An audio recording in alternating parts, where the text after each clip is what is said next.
Hello guys, what's up? This is ScherBR talking. Welcome back to my channel. In today's video, I want to talk about Wastelands Bertrand event.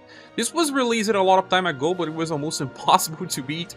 But now things have changed with 3rd anniversary. Got plenty of useful styles. We got higher status as well, and I want to show the power of these units. Like I did with the egg battle, now we can run a similar strategy to run this on almost fully auto. You can just run on fully auto, but I actually wanted to show something that can be done as well.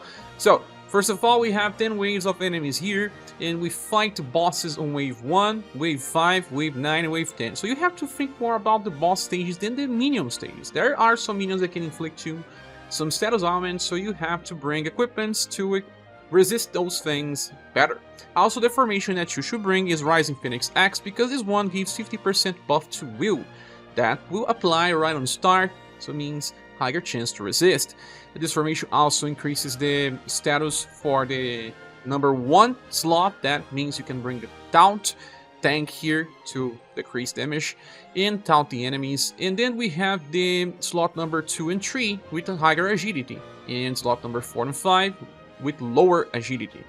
Well, higher agility means that we can bring cards that will buff or debuff before the enemy attack, or at least try to do that before the enemy attack. The enemy has insane agility on this event, so, well, the first character I'm bringing is the newest list. I'm using the SS bow with a Bowmaster Stone, and she has a very nice setup. We all know she has Karatsu Water Wall. This skill applies defense boost, decreasing damage by 50%.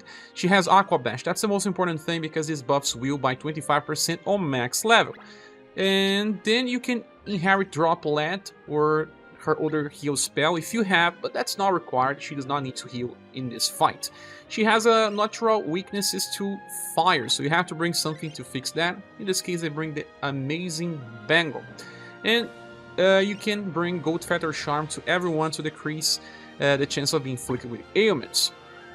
After this, the other character in the front line is going to be the newest version of Rock. Why? Because she has Lightning of Darkness, a spell that can debuff all status from enemies and even apply attack down, decreasing damage taken. And she needs the higher agility to try to inflict that before the enemy even attacks. And she has a very good BP generation. If you have her Lightning Crash from Inheritance, it makes it even better.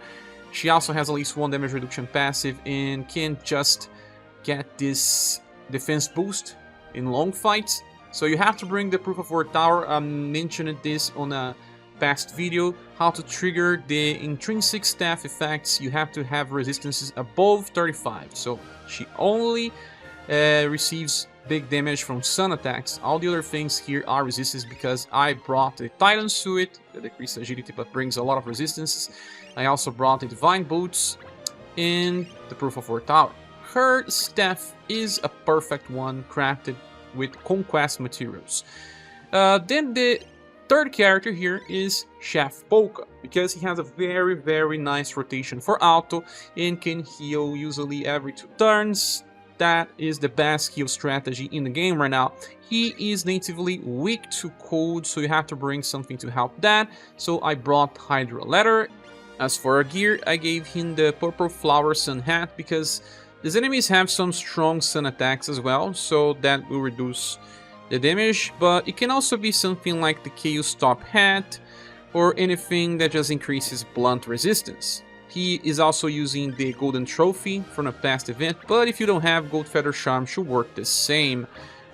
Now, in the back row, we have Global X Final Empress instead of Joe. You can still use Joe if you want, because her morale down is going to help.